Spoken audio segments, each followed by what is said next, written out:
on Zion's Redemption Radio Network.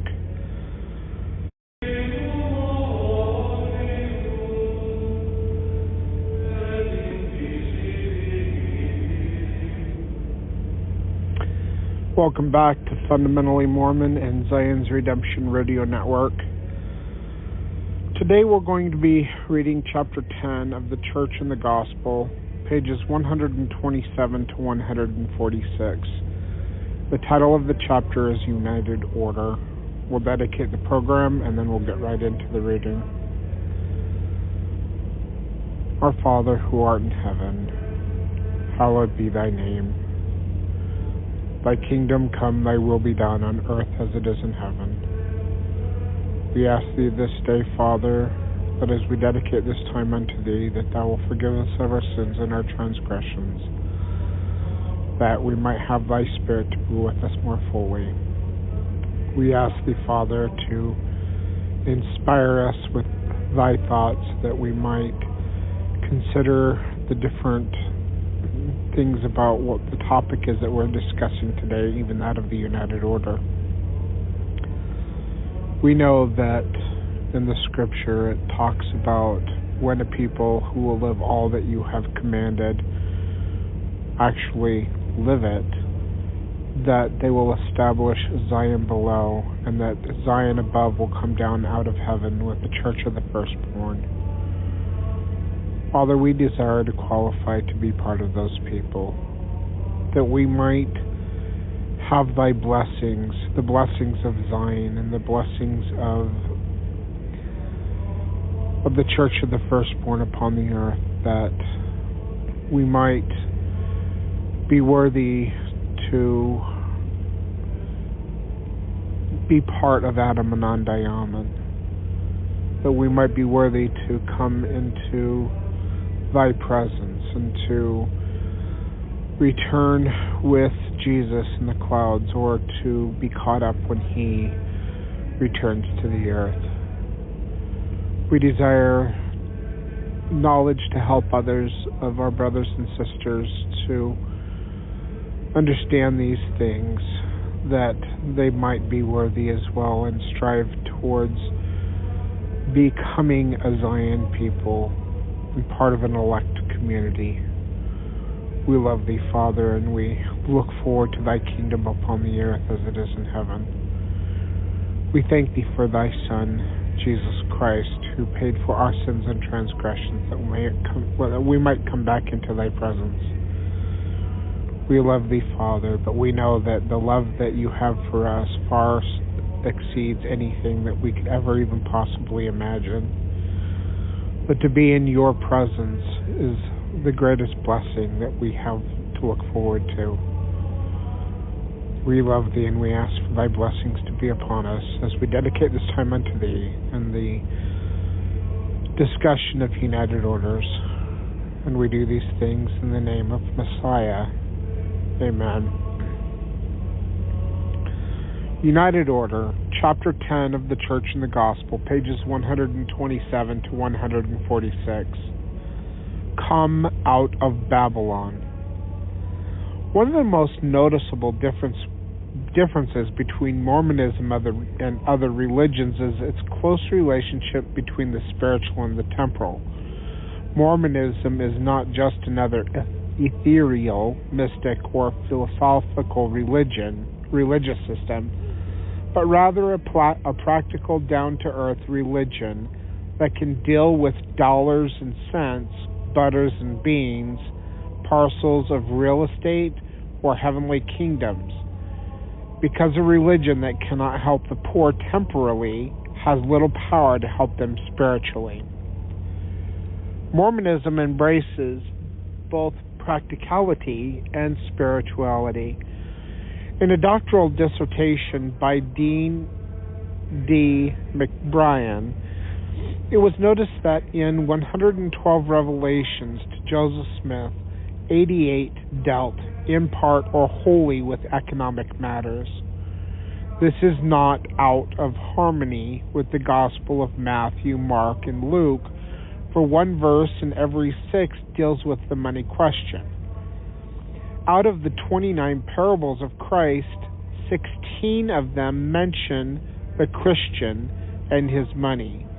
It is not riches alone, but the lust for riches that overcomes the human will.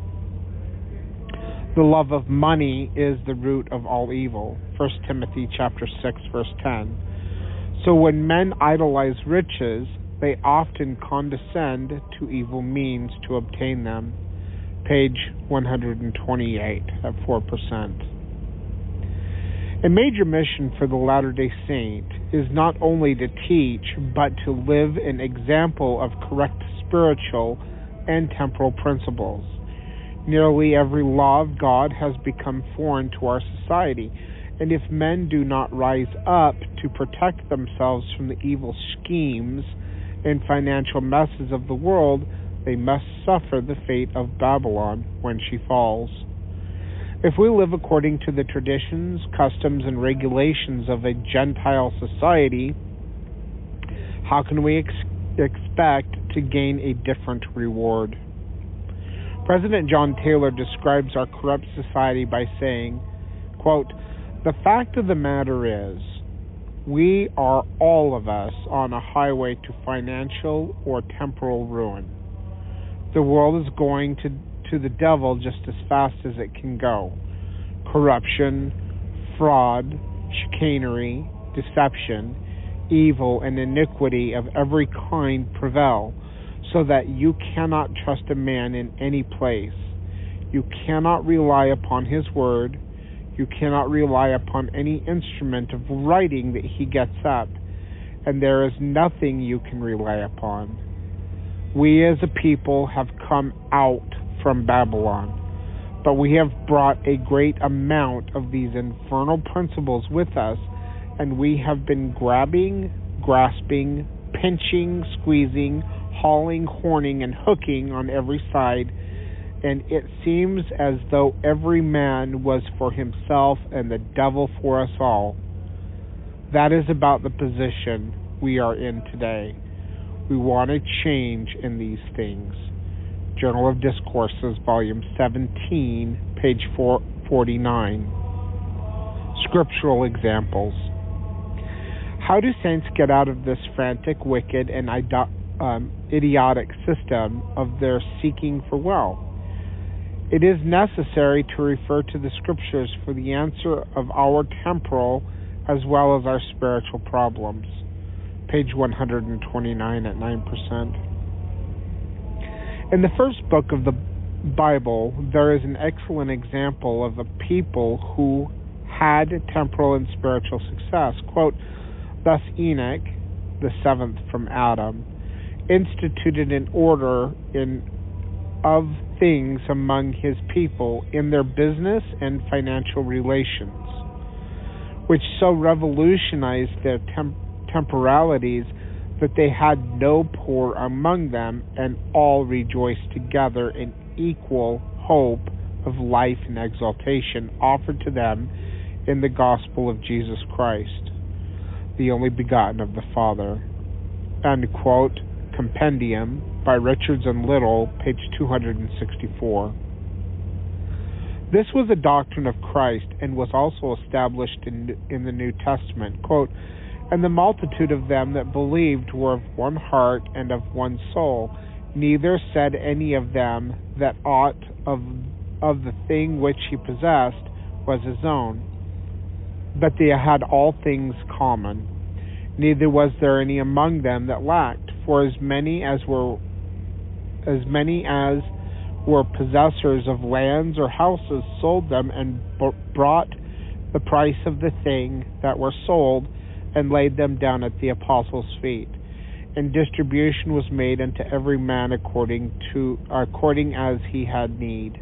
Acts chapter 4, verses 32, 34, and 35. This is a clear description of the gospel of Christ, functioning in the temporal affairs of the Christians. From this graphic illustration, it is evident by the comparison that the thousands contending Christian churches of today do not practice the gospel of Christ. For an extended period of time, Christ taught the Nephite Nephites personally and gave them his commandments. After receiving these teachings directly from the Lord, quote, they taught and did minister one to another, and they had all things in common among them, every man dealing justly one with another. 3 Nephi chapter 26, verse 19, page 130, at 14%. The work of their missionaries extended to every portion of the land and to every class of people. It was a magnificent missionary effort, and the results were astounding. The people were all converted unto the Lord upon all the face of the land, both Nephites and Lamanites, and there were no contentions and disputations among them. And every man did deal justly one with another, and they had all things in common among them. Therefore there were not rich and poor, bond and free, but they were all made free and partakers of the heavenly gift. 4 Nephi chapter 2 and 3. The United Order in operation before going into the history of the United Order in this dispensation. Let's try to get a better understanding of this process whereby men consecrated themselves and their goods. We can take a walk through as though we were doing it ourselves. A man gives to the bishop or designated authority all that he has as a consecration or a sacrifice to the Lord. The bishop then considers the talents, gifts, and abilities of the man and designates a stewardship for him to manage. He may receive more or less than he consecrated. His stewardship will most likely be coordinated with his profession, a mason, carpenter, farmer, etc. The Lord says that the bishop should give to people their portions, every man equal according to his family, according to his circumstances and his wants and needs. Doctrine and Covenants, section 51, verse 3. Let's consider how this applies to the different people, every man receiving. Number 1, equal according to his family. A single man would naturally require only 1/10 of the amount of food. We're on page 131 at 19%. Clothing, etc. Then a man with 10 in his family, yet it would be an equal portion. Number 2, equal according to his circumstances. If the order is blessed with great wealth, then they all share equally the same good fortune in their circumstances. If they are in an order that is poor, then they all share equally in those circumstances or conditions.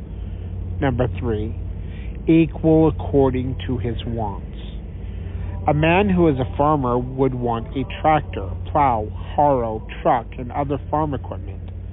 A carpenter would want saws, planers, lathes, etc. Though each man would want different things, they would be equal in their wants or needs for their stewardships. Number 4, equal according to his needs. Some may need a wheelchair or glasses, more blankets or books for education, etc. Each would be getting different items, but equal according to their needs.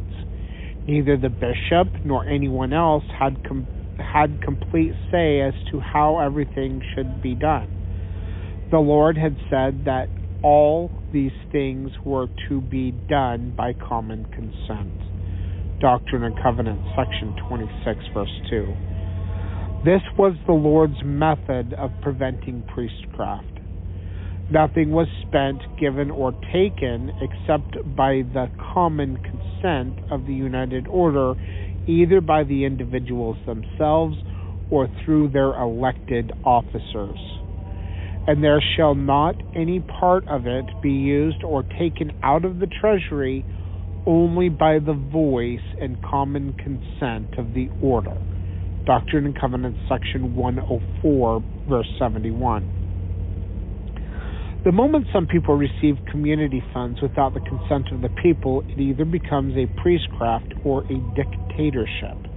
Page 132 at 24%. The Lord calls this distribution of wealth the law of my gospel. Doctrine and Covenants, section 104, verse 18. This was considered to be another spiritual law, just as any other laws of the gospel. This system was not only a law and a protection with spiritual blessings accompanying it, but it was a very practical program. 10 farms united would need only a couple of tractors instead of 10. The same would apply to tools, trucks, and everything else right down to the breakfast table. Said Brigham Young, quote, "Instead of each one of the 100 women getting up in the morning to cook breakfast for fathers and large boys, that they may go to their labor while the little children are crying and needing attention, breakfast for the whole can be prepared by 5 or 10 women with a man or two to help." Journal of Discourses, volume 17, page 44. So basically, it's just like they're coming together to help feed the community instead of their own households, and instead of the mom and a family having to prepare all the food for just the family, you've got less women doing more work to actually feed the people. It's all part of the stewardship program. So there would be individuals who are cooks and dishwashers and whatnot, and they're helping each other, and that's their stewardship.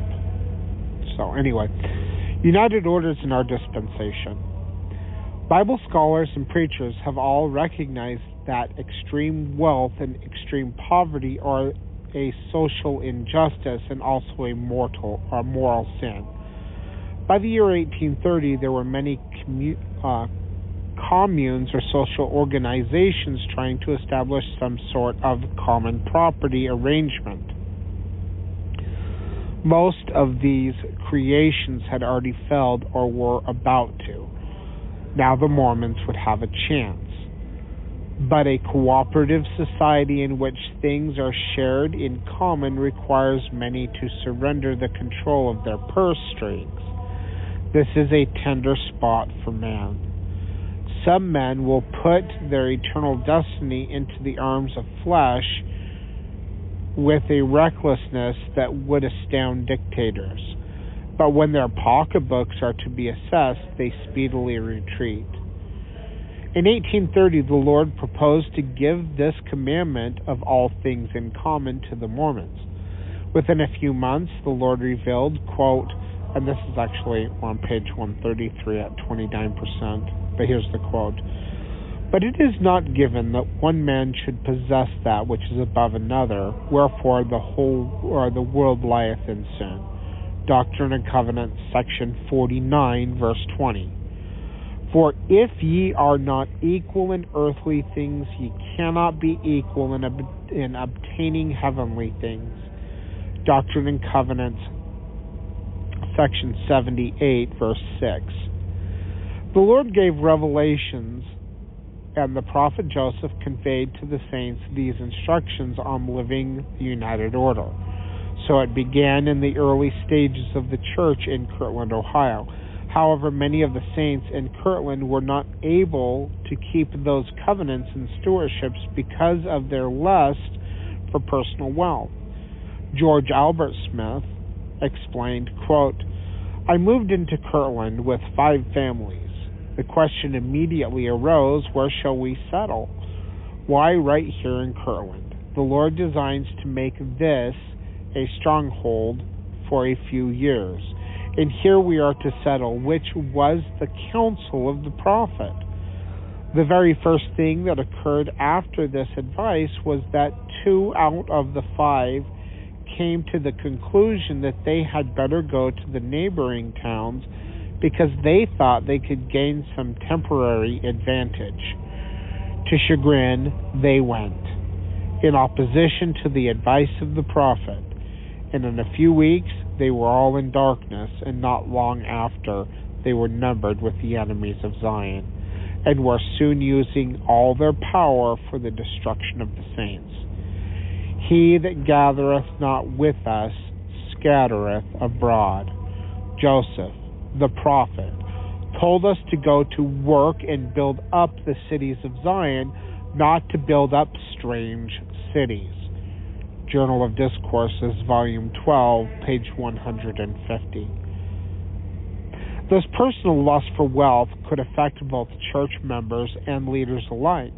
Brigham Young recalled, quote, "When the 12 apostles were chosen in this dispensation, they were told not to labor with their hands, but to preach the gospel to the nations of the earth. Some of them, before a year had elapsed, were engaging in trade. They became merchants and they apostatized." Millennial Star, volume 30, page 626. And by the way, we're on page 134 at 34%. Thus, on April 10th, 1834, the United Order at Kirtland was dissolved. Yet only 13 days later, the Lord gave a revelation to Joseph Smith concerning the Order of Enoch. See Doctrine and Covenants, section 104. The whole revelation was devoted to this United Order effort. The Lord seemed determined to have this principle lived, even if most of the people didn't. It began by saying, "Verily, verily I say unto you, my friends, I give unto you counsel and a commandment concerning all the properties which belong to the order which I commanded to be organized and established, to be a united order, and an everlasting order for the benefit of my church and for the salvation of men until I come." Doctrine and Covenants, section 104, verse 1. See, and that's why I say that the United Order is a lifeboat. Like, we don't have United Orders in the church, even though there's supposedly 16 million members and billions of dollars in the bank. But it's the United Order that's the lifeboat. And now we're coming into another economic crash. Just the other day, the stock market crashed over 1,000 points. It recovered some, and then it fell greater. England is in civil war right now. They're trying to keep this from you. We're having all kinds of problems economically and financially in the Western markets and in the Western world. Things are coming to a head. That it's like it's too late to build the lifeboat once the ship is sinking, and this ship is sinking, and who knows how long the ballast tanks or the sump pumps are going to be able to keep the water from overtaking the ship completely. But this ship is sinking. And the United Orders are supposed to be the lifeboats, and we don't have any. And it's because of the disobedience of the people, because Jesus Christ never recanted on, United Orders. He never said, "Oh, never mind, we don't need to worry about that. Oh, you guys did it in the 1800s, and with the exception of a few large, very prosperous United Orders, all of the other ones failed. So don't worry about doing that. We'll do that in the millennium. Of course we will. But it's for the salvation of the saints to go through the tribulation time periods that are coming now.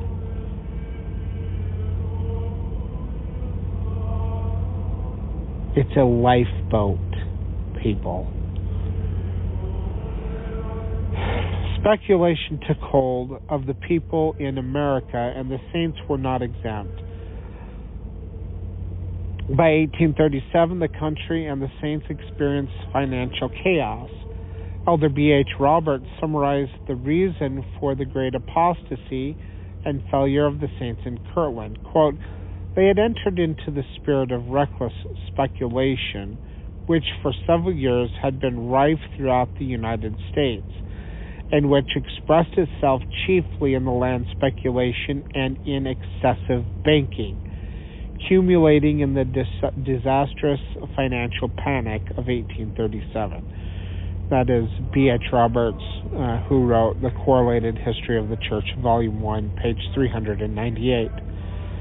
The result of financial panic was the millions of dollars throughout the area were lost, and the sheriff was a frequent visitor at Kirtland, and mortgage foreclosures followed each other in surprising frequency.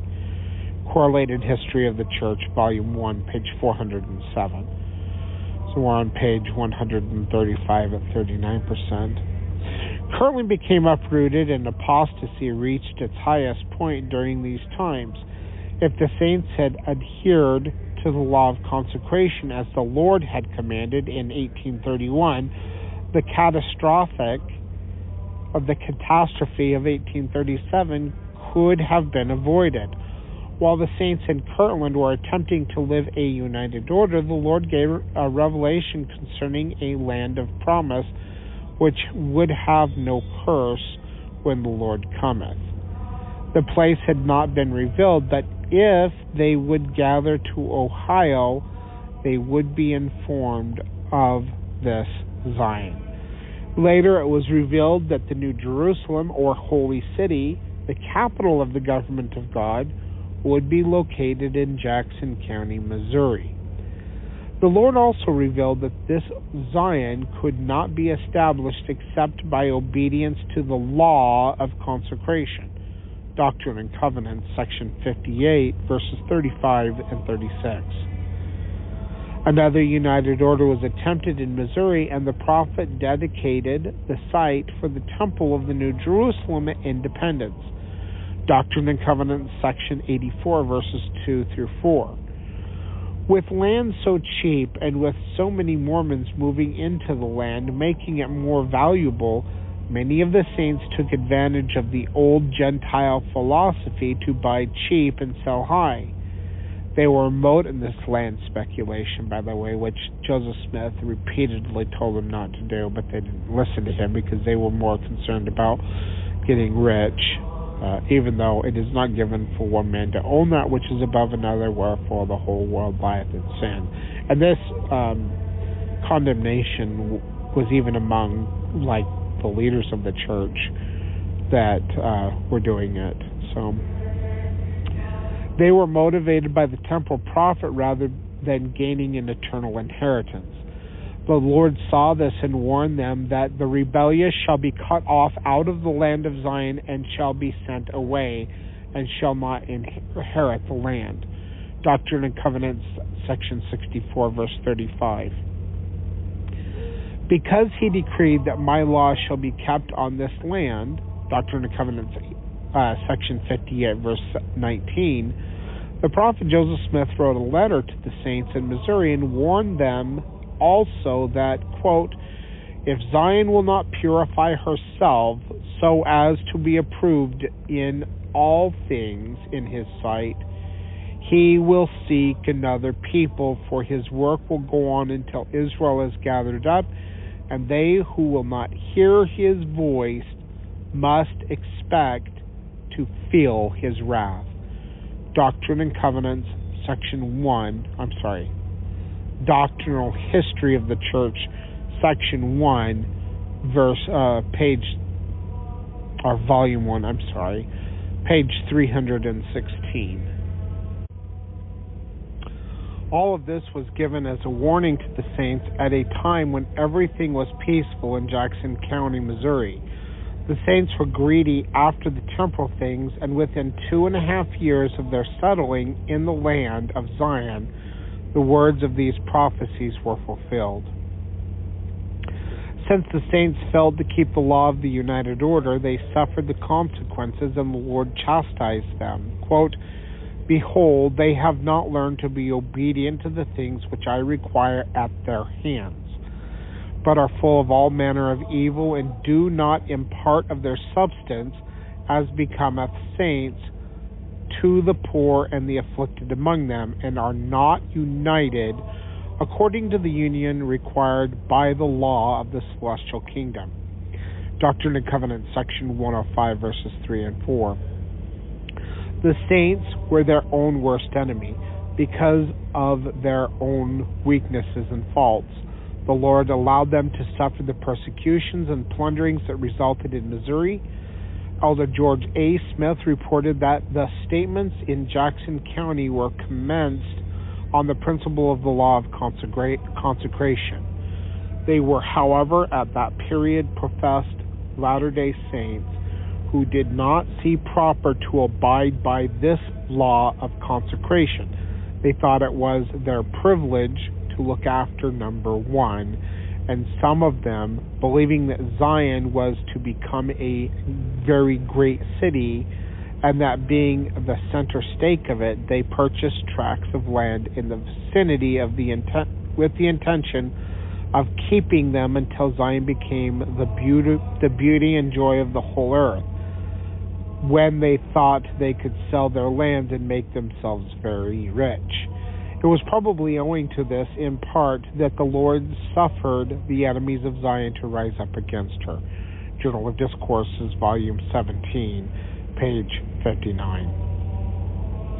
So, I actually have to get ready. I got 20 minutes until I have to start my whole day. I'm just laying here in my sleeper on my mattress, reading this in my air-conditioned semi-truck, and I've got 20 minutes to take all my window shades out and put them under my mattress, and then fold my mattress up and I have a table and chairs in the back. The mattress folds up, and I put all that up, and then I've got a refrigerator with a freezer in the truck, and I will take the frozen water bottles out of my freezer and put them in my cooler, and put drinks in there so that when I'm driving I can just reach over and grab a nice cold soda or bottled water, or I actually survive on drinkable yogurts. I don't like to eat. Like, I'll snack on some things, but all I want is something that fills my stomach for when I am hungry. And a lot of times, if I rely upon solid foods, even though I can cook food in the truck, I will not eat all day long, and then I'll get sick, because my doctor said that my stomach acids, I build too much stomach acid, and so if I don't keep something in my stomach, I'll actually throw up stomach acid a lot, and that happens more often than I'd like to admit it when I wake up in the morning. If I don't eat the night before and I wake up in the morning, I will throw up. So, but I don't like eating solid foods when I'm on the road. And I do enjoy food, though. I mean, I think I wish it was a hobby rather than a requirement. But anyway, I drink these drinkable yogurts, and that solves my problem of having to heat up or cook or whatever. So I have a cooler in between the passenger seat and the driver's seat, and then I do have some, I'll have some cookies or something, or pretzels or whatever. But anyway, that is all to say that my scheduled appointment to get loaded on this well, to load this crude oil, is in now 17 minutes, and I got to get everything ready, because once I start loading, I'm not supposed to get in the truck to do a bunch of stuff. I've got to watch the hoses, make sure none of the hoses leak or fail, which happens sometimes. And I've got to monitor things. I've got to do paperwork. I've got to do a bunch of things. I'm always busy when I'm working. So I won't have time to read the next part until later. But like I said, we're at 50%. And when we come back, we'll start on page 137. So if I can make this into a live radio program, which I do from time to time, and you are listening at the time of the live broadcast, the guest call-in number is 917-889-8827.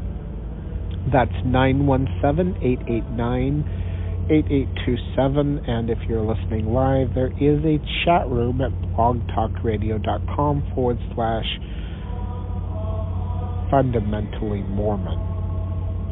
So, and also, if you're listening on Blog Talk Radio, you can also find this podcast by searching Zion's Redemption Radio Network on iTunes. So, all right, well, thank you for listening, everyone, and I'll go do my thing, and you'll listen to this recording later, and then maybe we can have a conversation about it. Also, there are conversations being had at Facebook in my group LDS Last Days Prophecy and Gospel Discussions. I will be posting this podcast with all of the text for the podcast in that place. LDS Last Days Prophecy and Gospel Discussions. And currently, let me just pull it up real quick. There is 10,700 people. Let me see if that's right. Oh, oops.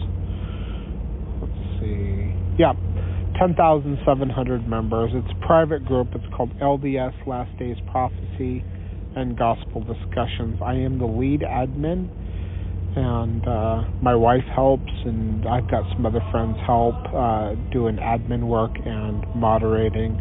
Now, this group is for all who believe that Joseph Smith is a true prophet, no matter what church affiliations they have. So you're going to have the majority of the members in the group are from the Church of Jesus Christ of Latter-day Saints. There are members of churches, of the churches that came out of Nauvoo. There are breakoffs of the Eastern or Prairie Saint churches and Prairie Saints, so the reorganized church. You've got Bickertonites and like Strangites and whatever. You also have breakoffs from the LDS Church who are Brighamites, these fundamentalists and stuff. It's for everyone who believes that Joseph Smith was a true prophet. It's not just for the Brighamite Mormons in Salt Lake City, Utah. So if you do enter, there are a lot of people who don't read that in the description of the group, and then they get mad because this is for LDS people, not you. And I'm like, oh my gosh, this is for all Latter-day Saints, and you're not the only ones. So I am talking to the house of God and all of its branches. So, all right, well, I got to get going because I've got 12 minutes to get everything ready and start my loading process. So thank you for listening. Guest caller number is 917-889-8827.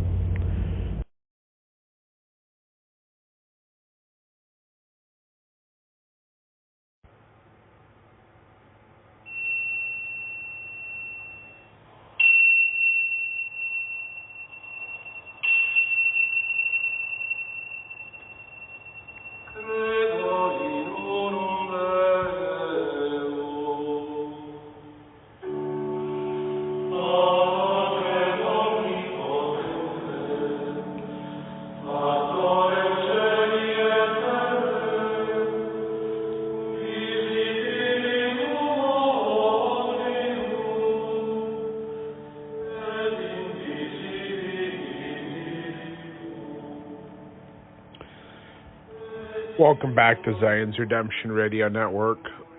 Today we're going to be reading part 2 of chapter 10 of The Church and the Gospel. The title of the chapter is United Order.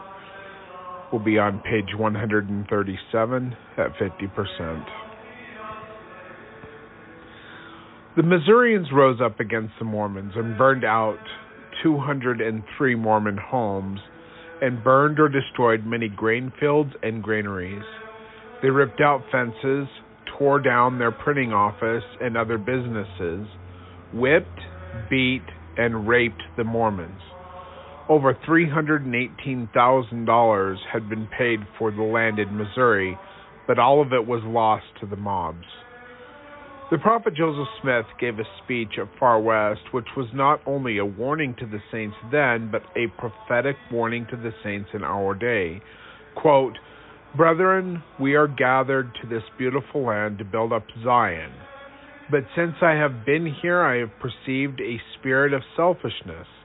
Covetousness exists in the hearts of the saints. Here are those beginning to spread out, buying up all the land they are able to, thinking to lay a foundation for themselves, only looking to their individual families. Now I want to tell you that Zion cannot be built up in such a way. I see signs put out, beer signs, speculative schemes are being introduced. This is the way of the world, Babylon indeed. And I tell you in the name of the God of Israel, if there is not repentance, you will be broken and scattered from this land." End quote, Edward Stevenson's autobiography, page 40. The Lord himself warned the saints, quote, "Zion cannot be built up unless it is by the principles of the law of the celestial kingdom. Otherwise, I cannot receive her unto myself, and and my people must needs be chastened until they learn obedience, if it needs be, by the things which they suffer." Doctrine and Covenants, section 105, verses 5 and 6. Persecutions continued in Far West, and the Mormons were driven out again, leaving nearly $500,000 in property and goods. In January of 1839, the Saints left for Illinois to make another settlement. However, for the next several years, the Saints were unable to reestablish the United Order, and we're on page 138 at 56%. Because the Saints failed to keep the commandments of the Lord, they were forced more than once to leave their homes, their lands, and their temples. Soon they even had to leave the boundaries of the United States to wander in the desert wilderness to try again to live the gospel the way the Lord had revealed it. The barren wilderness of Utah was a means of purification. Those who wanted to live in a better climate, more prosperous conditions, with an easier means of livelihood, were quick to leave this desert oasis. Some headed for the gold fields of California. Others sold their possession and joined the numerous caravans headed to the West Coast. After 20 years in the desert, a successful effort in getting the people into the order came with the establishment of a mercantile cooperative. In 1868, the first steps were taken towards a Zion's Cooperative Mercantile Institution, or ZCMI. Like, I remember that when I was a kid. ZCMI, it was like a big department store, actually. Like, when I was a kid. I mean, like, I think it was a lot more than that when it was first created. But anyway. But that was ZCMI, and other branches of the cooperative order were established in many of the settlements as stock companies. Everyone was given the opportunity to buy stock with cash, produce, or labor. Business was booming for the new ZCMI, but it was a death blow to many of the other merchants, including some of the Mormon stores. But Brigham said the cooperative and united order would serve a better purpose. Henceforth, it must be to let this trade alone. This is Brigham Young. Henceforth, it must be to let this trade alone and save our means for other purposes than to enrich outsiders. We must use it to spread the gospel and to gather the poor, build temples, sustain our poor, build houses for ourselves, and convert this means to a better use than to give it to those who will use it against us.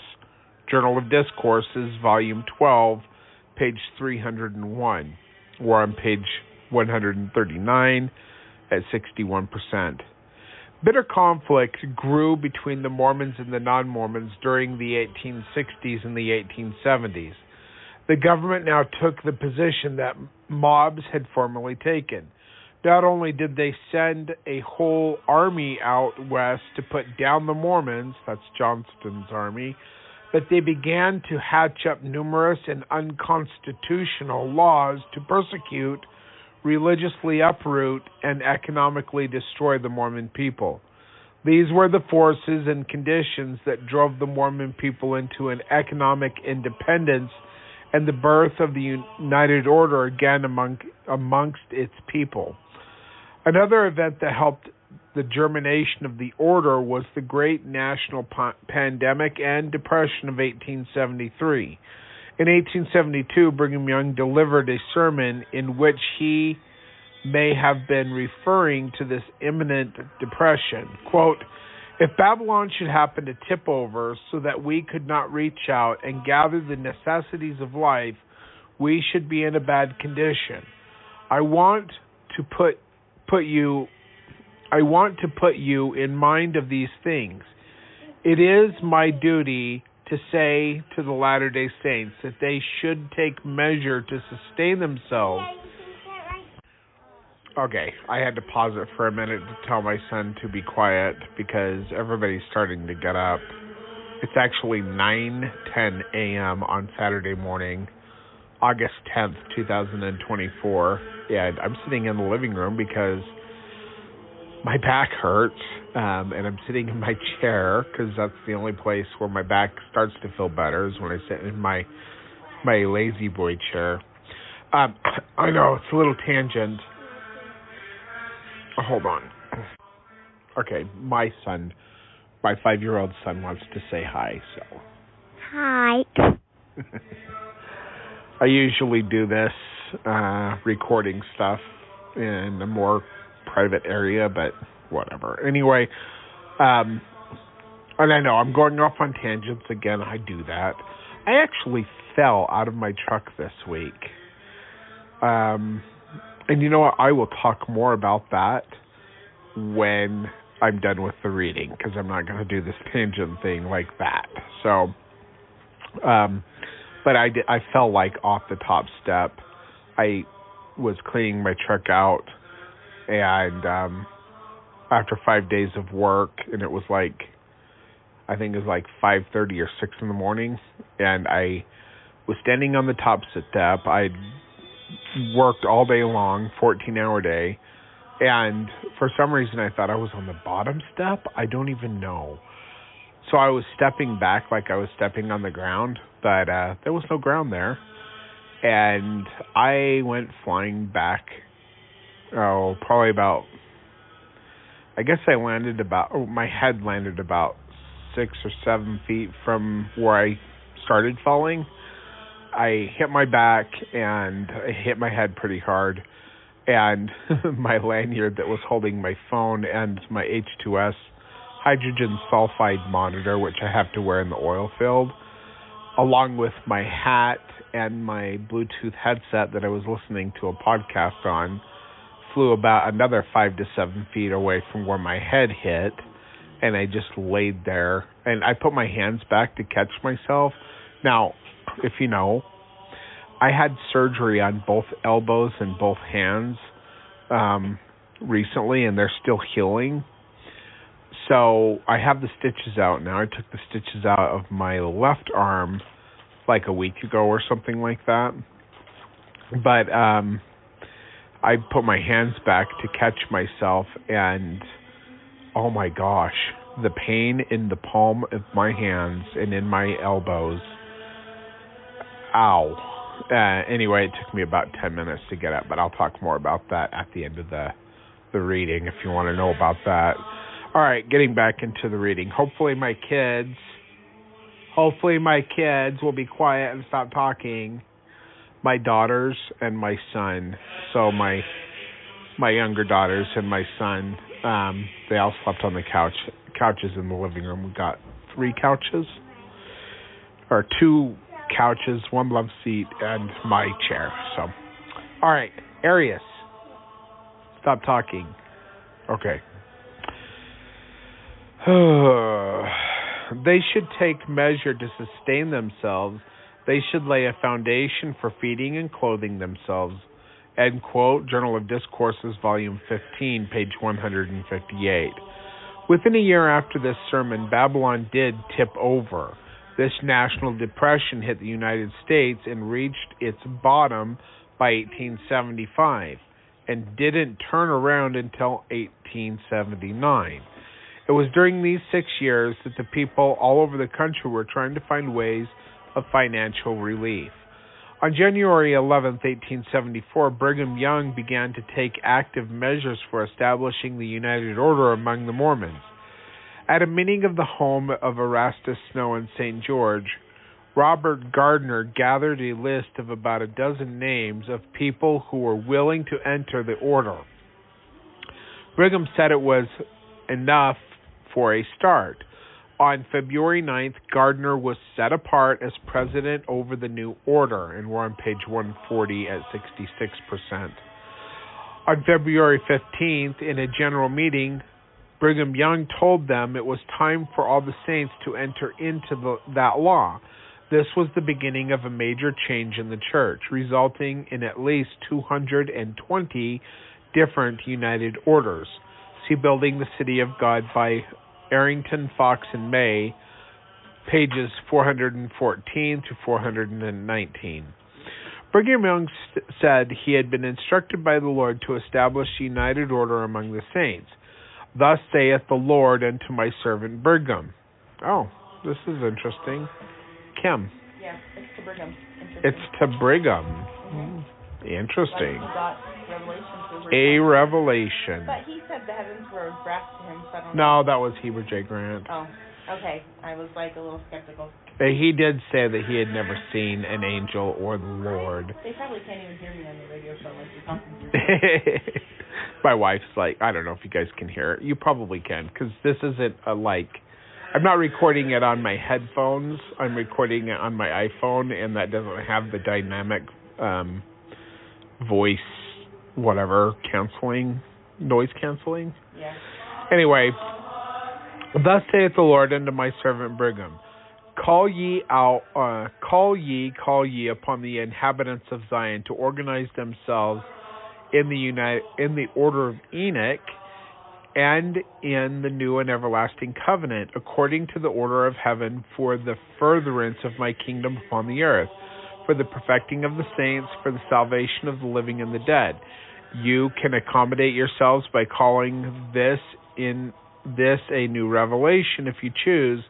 It is no new revelation, but it is the express word and will of God to this people. And that was delivered in... It's not new revelation, it says? 1874, 3 years before his death. Journal of Discourses, Volume 17, page 154.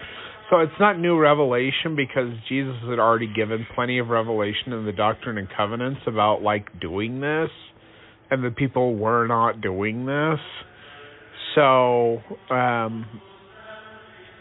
don't know. I don't think it would be hard to create this revelation about a whole cloth if that was the case. It doesn't sound like the other revelations. But, hey, maybe Brigham Young really did, because we know John Taylor supposedly did. We know Wilford Woodruff supposedly did. But those revelations are not canonized. And the church actually tries to, hide those revelations, the John Taylor ones at least, and the Wilford Woodruff ones at least. Let's see here. I don't know. I'll just continue reading. Hey, Arius. Shush. I'm recording. Stop trying to tickle your sister. The central theme of their preaching was both spiritual and temporal. The saints were told to be self-sustaining and not import or buy anything that they could make themselves. They were not to have any poor among them. Everyone could labor in some way. The Order of Enoch spread in Utah, Wyoming, and Idaho to include the towns of Bear Lake, Montpelier, Paris, Liberty, Ovid, Bloomington, St. Charles, Fish Haven, Lake Town, Woodruff, Randolph, Almy, Malad. Wow. Malad. It's been a while since I've been there. Clarkston, Mantua, and many others. It's interesting. I forgot something I was going to say during the last quote, the Brigham Young quote. I actually have the Order of Enoch, the book of the Order of Enoch, in my library, and it was actually received by the use of a seer stone. I should read that sometime. Anyway, continuing on. But every order had its time of trouble and sorrow. The strain of management or else weaknesses in the members themselves were too severe for most of the orders. All of them were operating with different degrees of success or failure, and we're on page 141 at 72%. Some members had gone into it with a complete consecration. Others still had private interests and businesses. Some consecrated all their time to the order, while others were only half into it. Hold on. Hey, you guys, if you guys can't stop talking, you can go clean your room. You can go clean your room. I don't need to hear your excuses, okay? All right.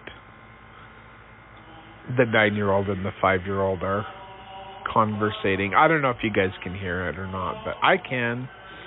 All right, some drew all of their credits out as soon as they earned them, while a few took only the very essentials to exist.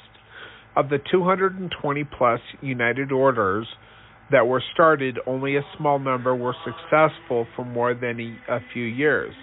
It has been estimated that during the first years of the organization of these orders, nearly half of them were unsuccessful. There was nothing wrong with the system. The problem was with the people.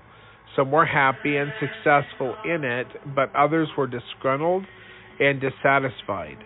Brigham explained how this economic system of United Order could become a profitable one if it were operated correctly. Quote, I know how to start such a society right in this city, and how to make its members rich.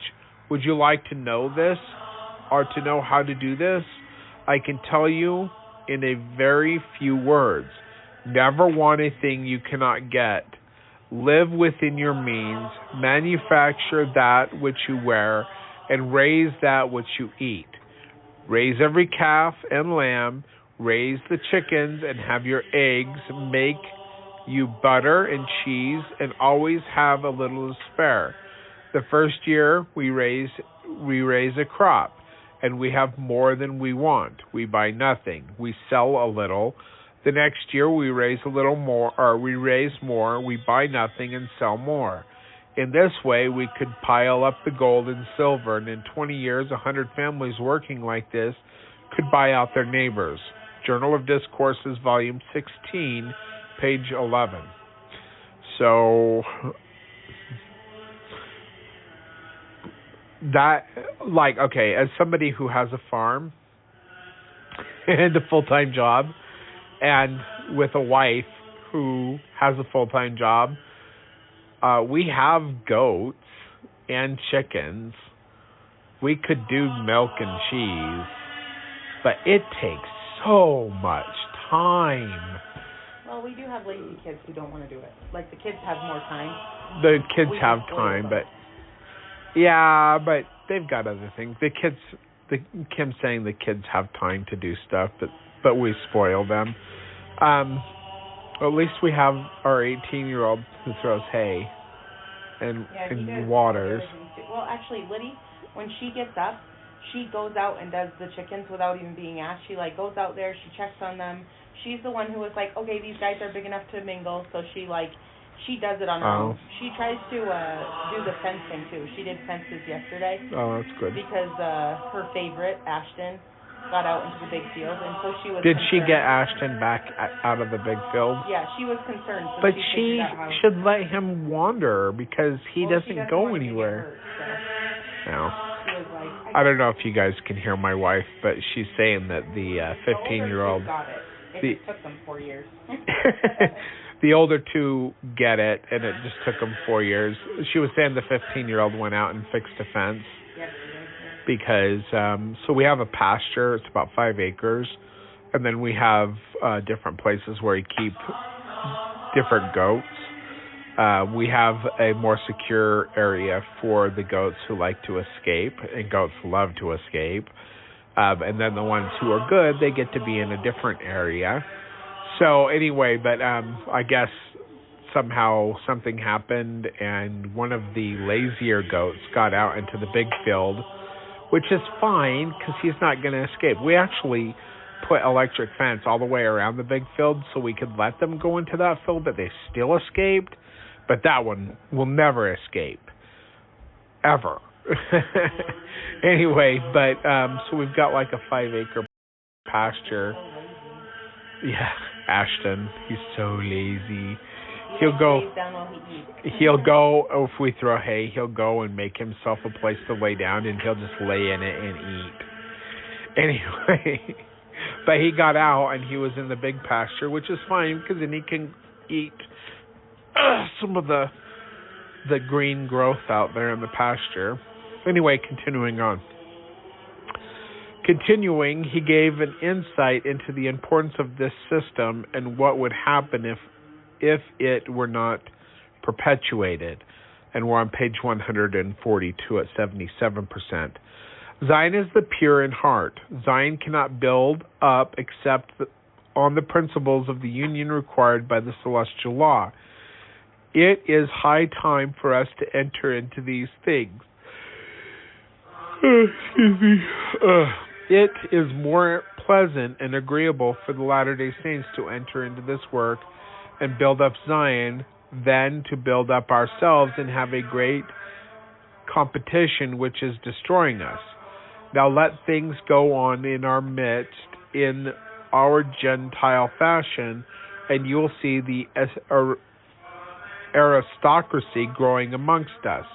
Oh, and you do now, like among the Mormons, the haves and the have-nots. Anyway, you would have classes established here, some very poor and some very, very, very rich. Now, the Lord is not going to have anything of that kind. Journal of Discourses, Volume 19, page 349. Yet the rich of the Latter-day Saints think that they're so much more blessed by the Lord, but they're actually like, it is not given for a man to own that which is above another, wherefore the whole world lieth in sin. And if you will be a Zion people, you must be equal in all things. They don't remember those things. They just think, oh, God blessed us. A correspondent from the Salt Lake Herald, visited the Brigham City United Order, and wrote a brief synopsis which leaves this nostalgic glimpse of the past and of what might have been. Quote, if the example of the inhabitants of this town was more generally followed, Utah would be more prosperous and her people much better off. Our present suicidal policy of exporting raw materials and importing manufactured articles would be stopped. We would be far more independent of our sister states and territories. The financial panics of the East and West would not affect us. Our people would have all the good homes and enjoy more of the comforts of life than they can hope for under the present regulations. And our children would stand a much better chance of receiving good educations and becoming useful members of the society. Salt Lake Herald, October 25th, 1876. The most successful order was the one in Orderville. The community never felt the economic fluctuations on the money markets, nor the effects of the Depression, for they were almost totally self-sustaining. They had their own meat, eggs, cheese, soap, coal, lumber, milk, silk, wood, or wool, cotton, and leather products. In addition, they were able to furnish materials and laborers in the building of the St. George and Manti temples. They also sent out missionaries. So we're on page 143 at 83%, and my wife is actually going to read because she wants to read, because our friend David wants to hear her read all the time, and she never is on the radio program, podcast, or whatever. So here you go, David. Here's Kim. She can read now, since I usually do these podcasts alone. But everybody's awake now, so Kim is awake, and she's going to read. Here we go. Make sure it's still recording. I think so. I didn't touch anything. Yeah. Okay. Eventually, there came a time when those living in Orderville were better dressed and better fed than any of their neighbors. During the Depression of the late 1870s and early 1880s, many people sought to join the Orderville community. There were those who joined but would not work, and some soon withdrew from the order, both of whom caused trouble. From order to disorder. The last members of the Orderville Board of Directors remained until July 14th, 1900.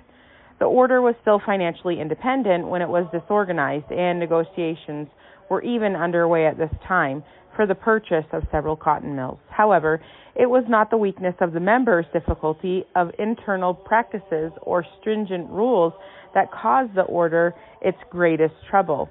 It was the federal government. The Edmunds Act in 1885 introduced fines and imprisonment for polygamists for unlawful cohabitation, causing many to leave for the underground. Some of the men were apprehended and sent to prison, including the president of the Orderville, Thomas Chamberlain. And along with the government, it was also some of the LDS church leaders that finally disbanded the order. Many of the families in Orderville were plural, and to escape from U.S. Marshals who were enforcing the Edmunds Act, many men went into hiding. Some were caught and sentenced to prison. Apostle Lyman advised the citizens to discontinue the order. Orderly, Orderville, Nick Carling, The Trolley, Times, page 2. Now on page 144. What percent? 88%. It took me a second, I had to find it. Because of the Edmunds-Tucker law, the government was legally stealing Mormon church land. Some of the leaders were more willing to capitulate with their enemies than to stand up for their rights. It was during this confusion of what was right and what was wrong that the church authorities sent John R. Young, Brigham's first son, to dissolve the order. He couldn't convince them to dissolve, so they had to send another man to do it. That's from Deseret News, September 4th, 1974, B3. The apostles Brigham Young Jr. and Heber J. Grant also came to recommend that the order disband so that they could make peace with the government. Gradually, each piece of property, equipment, and livestock was transferred, sold, or deeded. It was not until 1900 that the last item, the incorporated order, was phased out of existence. The cooperative spirit was soon replaced by the competitive spirit. Money schemes, financing, and all that goes with modern merchandising became incorporated with the Mormon economic system. United order among the Mormons would become a relic of the past with little more value than their handcarts, muskets, and prairie schooners. The United order was once the law of the Lord to a people making attempts to practice it. Now it merely gathers dust in books upon shelves of pioneer history. A necessary order to redeem Zion inequality is a sin, not only to the Latter-day Saints, but also to the world. And Brigham Young said that the Latter-day Saints never accomplish their mission until this inequality shall cease on the earth. Journal of Discourse, Volume 19, page 47. It is a sad commentary to realize that the saints have not been able to divert the Gentiles from the inequality of their money, but rather the Gentiles have been able to divert Mormons from the equality of theirs. Page 145, 93%.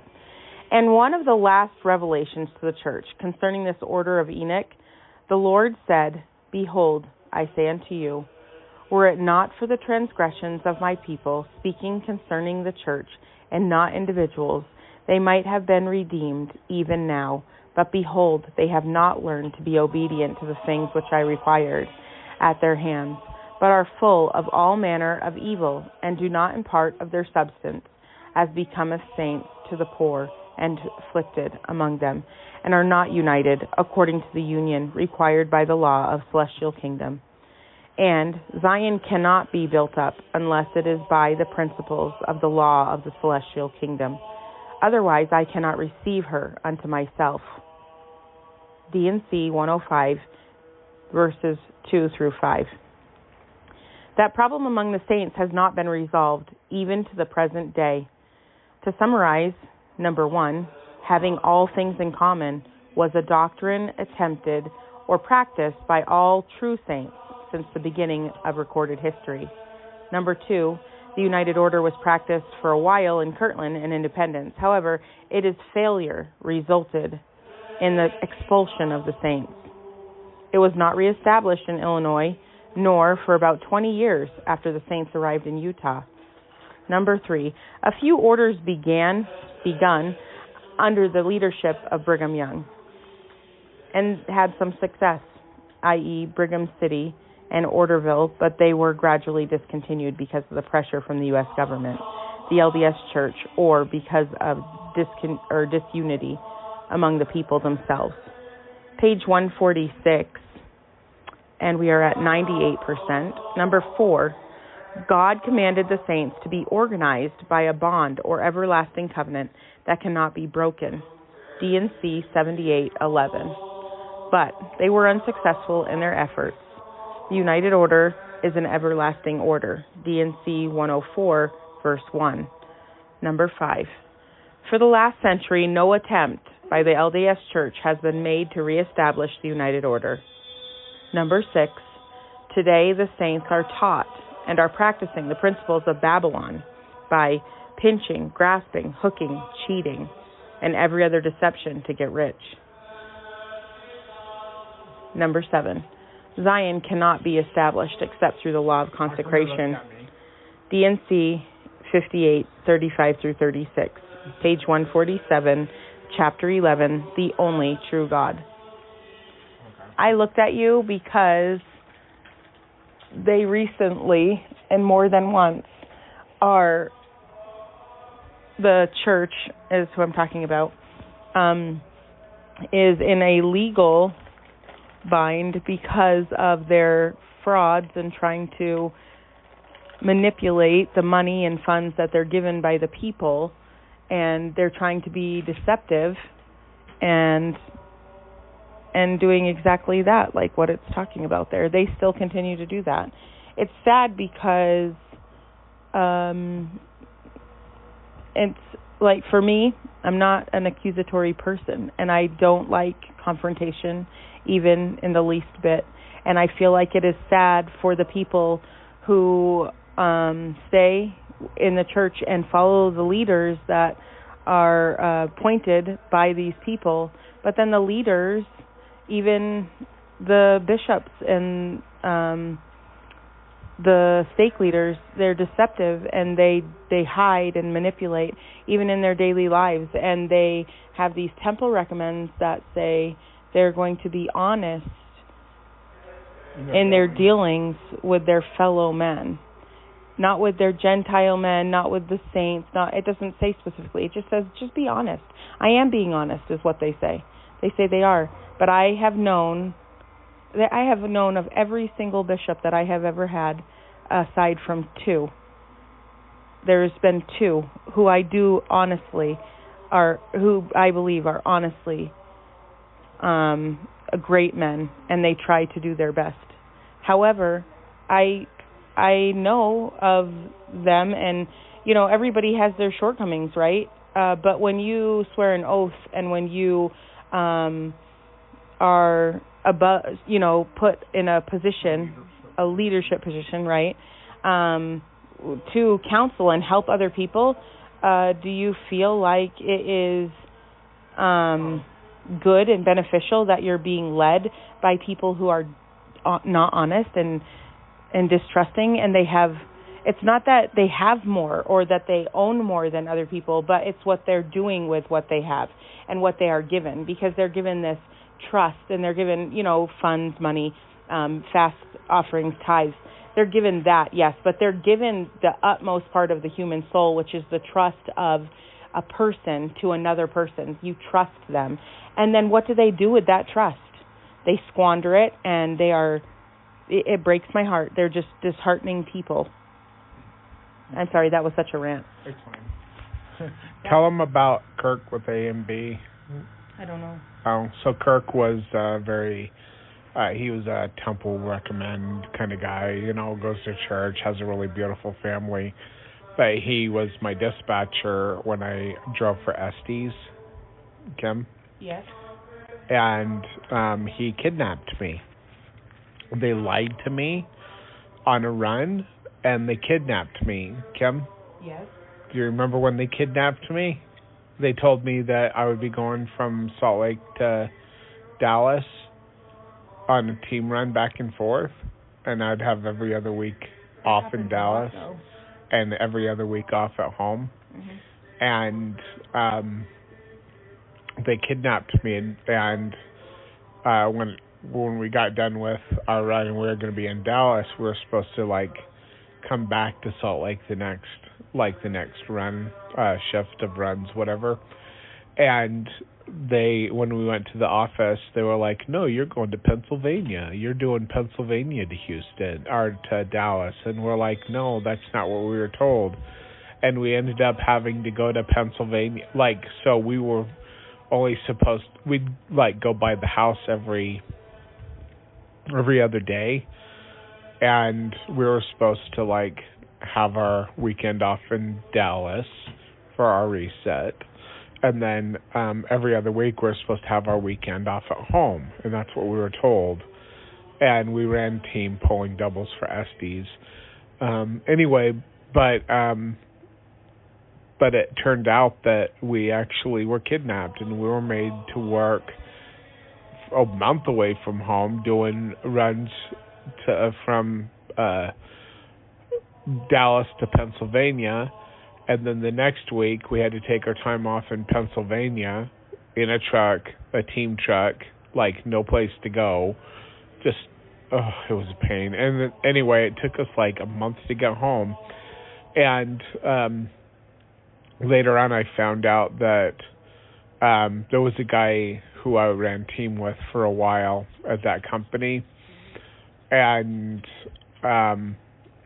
he was going to quit, so they, didn't want him to quit. So they made him an office guy, and he told me how that guy Kirk, that temple recommend honest in all your dealings guy, he was so deceptive with people. He would he'd tell the other guy that got hired, that was a team driver, don't tell him this, that, or the other, because then they'll quit. Just make them do it. Basically just deceive them into taking this job.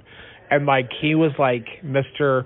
Oh, I'm a perfect Mormon with my little perfect Mormon family, but he didn't care about anybody else. He actually kidnapped us.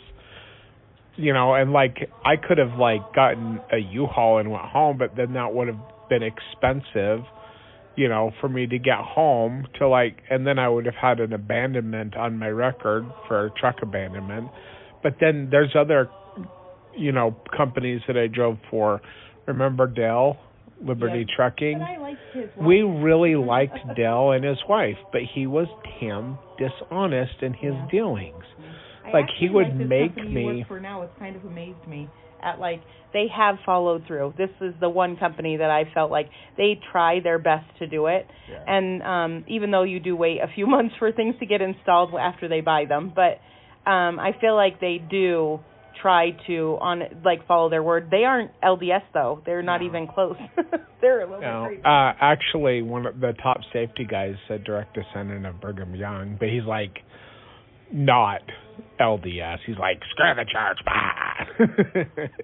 Anyway, and the boss of the company I work for, and like they're heavy drinkers when they party, but I was talking about Dell. I really liked the guy, and I drove his truck, but like he was always trying to get me to like run illegally, and he's like Mr. Temple Recommend holder, goes to church every Sunday, like loves the church and the gospel, but like he was always being dishonest and trying to get me to be dishonest, and it's just like these examples of people, like they're Gentiles who for some reason want the prestige, I guess, of calling themselves Temple Recommend holders, but they don't deserve, in my estimation, the recommend that they hold. So I don't know.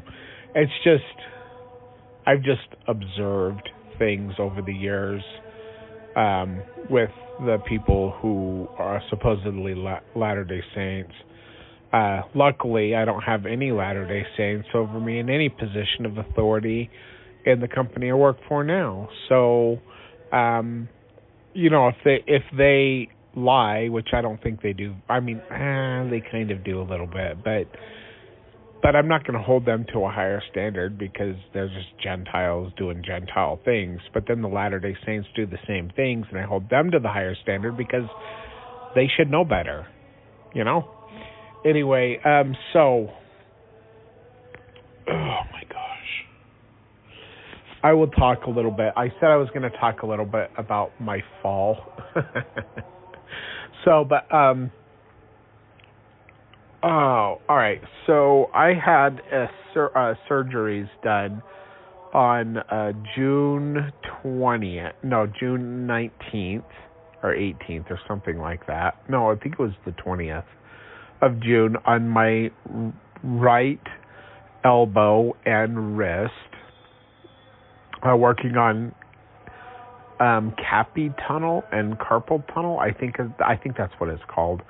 Anyway, and then on July 18th, I got this other side done, this right side done on my wrist and my elbow. And so that's healing. And I just took the stitches out like last week, I think. I don't know. Time runs together for me. I can't remember things. Anyway, so but my arms hurt still. And having to lift up these 4-inch hoses that are full of oil to get them to drain out or any of that, it's like it hurts. All right. So I worked 5 days this last week because my boss asked me if I would work an extra day. And I was like, sure, because, I enjoy money. Anyway, so I was extra tired on my day when I got done with my 14-hour day. And usually I'll sleep in the truck, and then when the sun comes up, I'll clean the truck out because my co-driver doesn't leave until noon. So if I get it cleaned out by 10 or 11, and he doesn't live in the truck either. He lives in Price, so he comes in with a couple things. He jumps in the truck, he goes and drives around, does his thing, and then he drives home. I live further away down in Emery County, so I don't do that because I'm too tired at the end of the day. Plus, he's 26 or 27. I'm 47. Kim, I'm 47. You're so young. I'm so old. Of course, there are different kinds of 47-year-olds. There's 47-year-olds who have office jobs, who don't destroy their bodies, and then there's 47-year-old me who has worked his whole life, manual labor, worked in an opal mine at the time of from 8 years old, busting up rocks and carrying rock buckets, and chopping wood and all kinds of stuff. And then started driving truck in the potato fields when he was 17 years old in 1994, and got my CDL in 95 when I was 18 years old, and went to diesel mechanic school, and then all the things that I've done ever since, all manual labor, but bouncing around in a truck for all these years. So my 47-year-old butt is like more broke down and tired than other 47-year-old guys. Anyway, but all right, so I was like cleaning the truck out in the early morning between 3:30 to 7, I think is when I got done. And I'd gotten a lot of the stuff out of the truck, and I got up on the top step to grab the bag of trash that I had. And I don't know what I was thinking, because I was standing on the top step, and I should have known that there's no ground underneath me, but I'm tired and worn out, I guess. And anyway, so I grabbed this bag, and I stepped down like I'm stepping on the ground. So, like, on the top step, I would normally step down to the bottom step and then step out to step on the ground, but I didn't do that. I stepped out from the top step like I was stepping on the ground that was not there. So, I fell backwards, and the bag of trash fell backwards, and I landed on my back hard, knocked my breath out. I put my arms behind me with my surgery still healing hands and arms behind me to catch myself, so they hit first. And I hit my butt first, kind of. But anyway, so I hit my butt and my back, which my butt doesn't hurt, so I don't think I hit very hard, because I have had a bruised tailbone, and that doesn't hurt right now. So anyway, but my back hits, and then my head hits the ground, which was very noticeable to me. It hurt. But also my hands, when I fell, I caught myself kind of with my hands and my elbows as well. And oh my gosh, that hurt so much. Anyway, so I'm laying there, and luckily the dirt didn't have a bunch of rocks in it like in other places in the yard where I work. Luckily it was mostly just powdered dirt. Like, I don't think I hit any rocks at all, which is amazing. And luckily there wasn't another semi-truck there that could have screwed my head up. Like, I could have broke my neck. But anyway, I fell back, and I was just laying there, like, knocked the breath out of me, and then when I started breathing again, I was, like, breathing all rapidly, and I was holding my hands up like, ow! Like, oh my gosh, it hurts so bad. Anyway, so I laid there for about 10 minutes, and I'm like, okay, nobody saw me because nobody's coming over here to see if I'm okay. And, like, there was a cloud of dust, too. I do remember that. And, like, when I got up and I eventually got back into the truck, like, my seat cover, I had to, like, clean it off because it was, like, my overalls, my fire-resistant overalls that I wear for my job, they were completely covered in dusty dirt. Anyway, so, and luckily, like, I've got long sleeves on those things, so I could have scraped up my elbows. Maybe that helped a little bit. But anyway, so eventually, like, I had to try to get up without using my hands or my elbows because, oh my gosh, they hurt so bad. But I was able to figure out, and it was difficult, but I was able to figure out how to get up, and then my back and my neck started cracking. Anyway, so I'm, like, sitting up there, and I look over, and my lanyard that holds my H2S monitor, my hat, and my headset, which I was listening to my podcast on, had flown another 5 to 7 feet from where I landed. I was like, okay. Like, what? Anyway, so eventually I was able to get up somehow, and then I like wandered back over by the truck, and like just it took me a while to recover myself, and even like hours later as I did finally drive home and like trying to go up the stairs in my house and get into the shower and all that, like my head was still like screwed up from my brain being bounced around inside my skull. So anyway, I usually am very sore the first day or two after work, and I would have expected to be sore anyway, but like I'm extra sore now because I worked an extra day, 5 days. I'm usually sore at the end of 2 days, and then 3 days I suffer through it, and then 4 days I'm like, oh. But then when I do 5 days, I'm like, I don't even know how to describe it. Luckily, this week on the third day, I only had one load, so I was able to like park the truck after one load and go see my wife and go to a friend's house and like just visit for a little while. And then I was like, okay, well, I'm going to get over there to where I have to load tomorrow. So I got there about 2 a.m, and I didn't have to load until 2 p.m.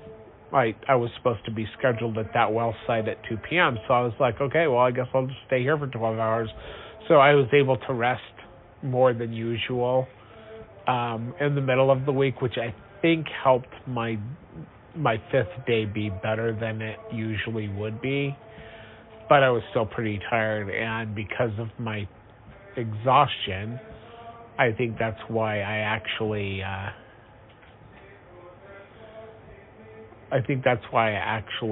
fell, because I was tired and I wasn't thinking, and I stepped back off the top step I stepped back like, oh, I'm going to step on the ground, and nope, the ground was not there. And yeah, so that was what happened this week. Anyway, oh my goodness, my joints. You know, Kim, when I sat down, my shoulder like popped like loud. Uh-huh. Mine did the same thing. My elbows. I think my wife actually has some kind of spiritual empathy towards me, because like when I came home and I was like exhausted the way I'm exhausted, she was exhausted too, but she didn't go to work with me. Of course, she had a migraine yesterday. Really anyway, bad. so we spent most of the day, like I slept for like an hour, and then we went to her doctor's appointment, which is why I was cleaning the truck out in the early morning without taking a nap first, which is what I usually take a nap before I do all of that. But I wanted to be at her appointment. So anyway, we went to that, and then we came home, and we slept from like, what was it, like 11:30 till 5:30 or 6 or something like that, Kim? Yeah, it was early because I was sick, and I was like... So she slept in bed with me most of the day. Well, I tried to, but I kept getting sick. Oh. And I was so dizzy. Anytime I got up, I was going to pass out. Because your migraine? Yeah, my migraine was really bad, and I couldn't figure it out. That's why when I finally got up, I was like, I have to go get everybody's stuff, because, you know, as the mom, I'm like, I have to go get your medicine and everybody's stuff and go get dinner and everything. So I was trying, but I stood up, remember, I was like throwing up. Yeah, I was trying to not puke. I was like, oh my gosh, I'm so dizzy. That's why I couldn't drive. Anyway, so Kim was like laying in bed with me all day, because like both of us were having physical problems. Anyway, so this is my day 2 off of work, and I actually did do a bunch of podcasts this week. I just have to publish them, which you will know because I'll publish this one last. So anyway, I think that's it. Like Kim said, when we come back, we'll be on Chapter 11, starting on page 147, The Only True God. So thank you for listening.